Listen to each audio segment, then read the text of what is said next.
নমস্কাৰ সকলোকে স্বাগতম জনাইছোঁ নিমাত ষ্টাডি পইণ্ট চেনেলটোলৈ। আজি আমি এই ভিডিঅ'টোৰ মাধ্যমেৰে BA first semester education unit 1 শিক্ষাৰ ধাৰণা শীৰ্ষক পাঠৰ সকলোবোৰ মোষ্ট ইম্পৰ্টেণ্ট ৰচনাধৰ্মী প্ৰশ্ন উত্তৰ আলোচনা কৰিম। আজিৰ এই ভিডিঅ'টোত আমি যিবোৰ প্ৰশ্ন উত্তৰ আলোচনা কৰিম এইবোৰ প্ৰশ্ন উত্তৰ তোমালোকৰ এক্সামত প্ৰায়ে আহি থাকে। চ' ভিডিঅ'টো প্লিজ শেষলৈকে চাবা। যদি তুমি এতিয়ালৈকে এই চেনেলটো ছাবস্ক্ৰাইব কৰা নাই তেন্তে প্লিজ চেনেলটো ছাবস্ক্ৰাইব কৰি দিবা আৰু এইটো ভিডিঅ' তোমালোকৰ বন্ধু বান্ধৱী অথবা এডুকেশ্যনৰ হোৱাটছআপ গ্ৰুপত শ্বেয়াৰ কৰি দিবা। মৰমৰ ছাত্ৰ ছাত্ৰীসকল, এইটো ভিডিঅ'ৰ ডেছক্ৰিপশ্যনত BA ফাৰ্ষ্ট ছেমিষ্টাৰ এডুকেশ্যনৰ সকলো ইউনিটৰ ভিডিঅ'ৰ প্লেলিষ্টৰ লিংক দিয়া আছে। তাত ক্লিক কৰি তোমালোকে সকলো ইউনিটৰ ভিডিঅ'বোৰ চাই ল'বা। চ' ব'লা তেন্তে বেছি পলম নকৰি আজিৰ ভিডিঅ'টো আমি আৰম্ভ কৰোঁ। ৰচনাধৰ্মী প্ৰশ্ন উত্তৰ 1 নম্বৰ প্ৰশ্ন, শিক্ষা কেই প্ৰকাৰৰ? আনুষ্ঠানিক, অনানুষ্ঠানিক আৰু অনৌপচাৰিক শিক্ষাৰ বিষয়ে চমুকৈ লিখা। উত্তৰ, শিক্ষাবিদসকলে শিক্ষাক প্ৰধানকৈ 3 প্ৰকাৰত ভাগ কৰিছে, যেনে আনুষ্ঠানিক, অনানুষ্ঠানিক আৰু অনৌপচাৰিক। আনুষ্ঠানিক শিক্ষা সচেতন আৰু পৰিকল্পিতভাৱে কোনো এটা নিৰ্দিষ্ট উদ্দেশ্য পূৰণ কৰিবলৈ আমাৰ আচৰণত সলনি আনিবলৈ যি শিক্ষা ব্যৱস্থা গৃহীত হয় তাক আনুষ্ঠানিক শিক্ষা বুলি কোৱা হয়। এই শিক্ষাত নিৰ্দিষ্ট সময়সূচী, নিয়ম কানুন, পাঠ্যক্ৰম, শিক্ষা শৃংখলা আদি কঠিনভাৱে পালন কৰা হয়। ইয়াৰ আৰম্ভণি আৰু শেষ থাকে আৰু বিভিন্ন স্তৰত নিয়মিতভাৱে নিয়ন্ত্ৰিত হৈ থাকে। ইয়াৰ উপৰিও বিদ্যালয় বা বিশ্ববিদ্যালয়ৰ শ্ৰেণীকক্ষত নিয়ম শৃংখলাৰ মাজেৰে পোৱা শিক্ষাও আনুষ্ঠানিক শিক্ষা। এই শিক্ষাৰ সহায়ত শিক্ষাৰ্থীয়ে বিশ্ববিদ্যালয়ৰ ডিগ্ৰী, প্ৰমাণপত্ৰ বা সনদ লাভ কৰিব পাৰে। আনুষ্ঠানিক শিক্ষাৰ মুখ্য বৈশিষ্ট্যসমূহ হ'ল: ক. ইয়াৰ পূৰ্ব পৰিকল্পিত লক্ষ্য থাকে। খ. এই শিক্ষা শিক্ষক কেন্দ্ৰিক। গ. ইয়াত নিৰ্দিষ্ট পাঠ্যক্ৰম থাকে। ঘ. এই শিক্ষা সময় ভিত্তিক। ঙ. এই শিক্ষা পৰীক্ষা নিৰ্ভৰ। প্ৰথম চ. এই শিক্ষা প্ৰমাণপত্ৰ প্ৰদান কৰে। অনানুষ্ঠানিক শিক্ষা বিদ্যালয় বা আনুষ্ঠানিক শিক্ষাৰ পৰিসৰৰ বাহিৰত মানুহে পৰিয়ালৰ সদস্যসকলৰ লগত বা সমাজত জীৱন যাপন কৰি যি শিক্ষা লাভ কৰে তাকে অনানুষ্ঠানিক শিক্ষা বোলা হয়। এই শিক্ষাত কোনো নিৰ্দিষ্ট পাঠ্যক্ৰম বা সময়ৰ তালিকা নাথাকে। ই সমাজ জীৱনৰ অভিজ্ঞতা আৰু পৰোক্ষ শিক্ষাৰ জৰিয়তে সম্প্ৰসাৰিত হৈ মানুহৰ ওপৰত প্ৰভাৱ পেলায়। ইয়াত কোনো বিশেষ কৃত্ৰিম আয়োজনৰ প্ৰয়োজন নাই, কাৰণ ই স্বাভাৱিকভাৱে শিক্ষাৰ্থীক আগ্ৰহী কৰে। পৰিয়াল, ৰেডিঅ', টেলিভিছন, পুথিভঁৰাল, ইণ্টাৰনেট আদি এই শিক্ষাৰ মাধ্যম। অনানুষ্ঠানিক শিক্ষাৰ মুখ্য বৈশিষ্ট্যসমূহ হ'ল: ক. ইয়াৰ পূৰ্ব পৰিকল্পনা নাথাকে। খ. ই ঘটনাক্ৰমে সংঘটিত হয়। গ. ই জীৱনজোৰা শিক্ষা প্ৰক্ৰিয়া। ঘ. ইয়াত পৰীক্ষাৰ প্ৰয়োজন নাই।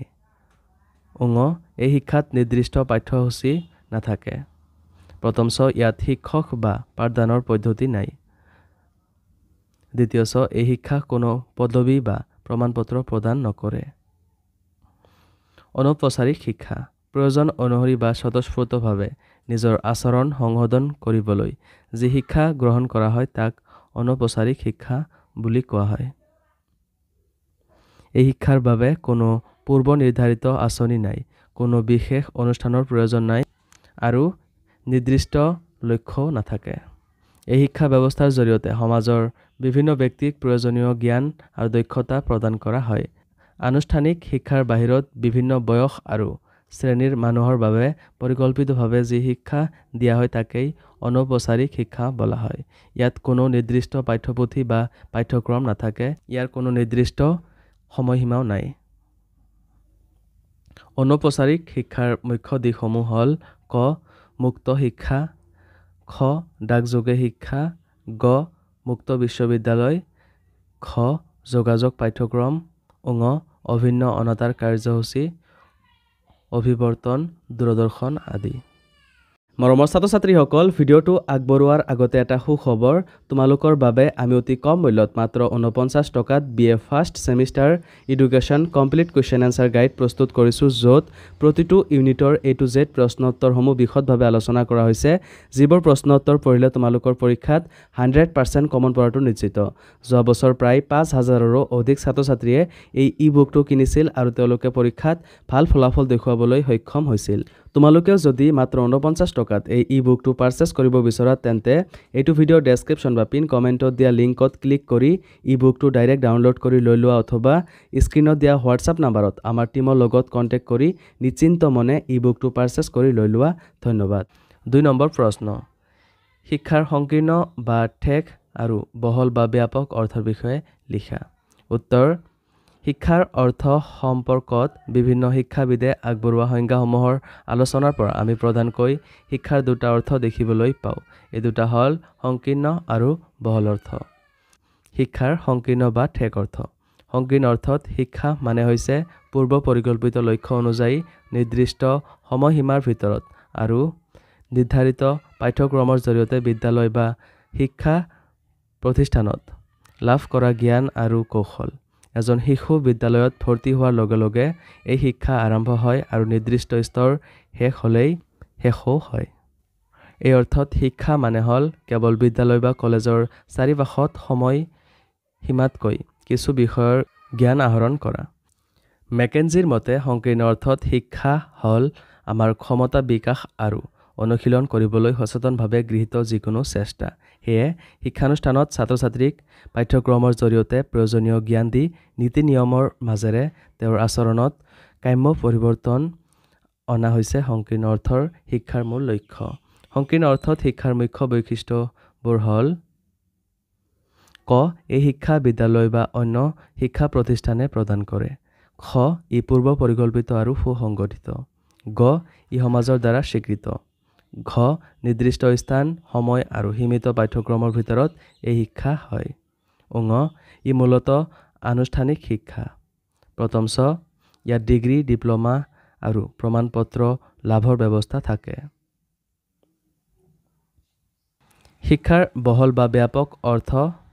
বহল অৰ্থত শিক্ষা কেৱল বিদ্যালয়ৰ চৌহদত সীমাবদ্ধ নহয়। ই এক জীৱনব্যাপী চলা প্ৰক্ৰিয়া। মানুহ জন্মৰ পৰা আৰম্ভ কৰি মৃত্যুলৈকে এই শিক্ষা অবিৰতভাৱে চলি থাকে।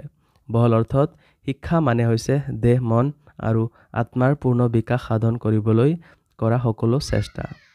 শিক্ষাবিদ জন ডিউৰ মতে, পৰিৱেশৰ লগত হোৱা ক্ৰিয়া প্ৰক্ৰিয়াৰ ফলত মানুহৰ অভিজ্ঞতাৰ যি ধাৰাবাহিক নৱবোধয় হয়, সেয়ে শিক্ষা। সেইমতে কোনো ব্যক্তি নিৰক্ষৰ হ'ব পাৰে কিন্তু অশিক্ষিত নহয়। ডাম্ভিলে কৈছিল, নিচেই কেঁচুৱা অৱস্থাৰ পৰা মৃত্যুকাললৈকে ব্যক্তিৰ ওপৰত প্ৰভাৱ পেলোৱা সমস্ত অভিজ্ঞতাই শিক্ষাৰ অন্তৰ্ভুক্ত। বহল অৰ্থত শিক্ষাৰ বৈশিষ্ট্যসমূহ হ'ল: ক. এই শিক্ষা জীৱনজোৰা চলি থাকে।